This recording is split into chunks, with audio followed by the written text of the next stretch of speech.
साबिक general councillor Malik Ajmal थहीम के भाई मलिक असलम थहीम जो गुज़िश्ता दिनों इंतकाल कर गए थे, उनके इसाले सवाब के लिए एक दुआया तकरीब का एहतमाम किया गया।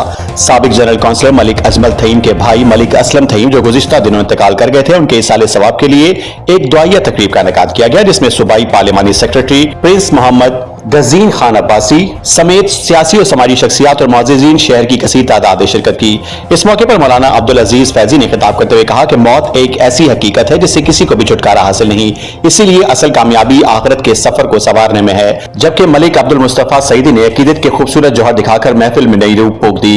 आखिर में मरहूम के दर्जात की बुलंदी के लिए खुसूसी दुआ कराई गई। रिपोर्ट काजी मोहम्मद इमरान भुट्टा, आज तक न्यूज, भावलपुर।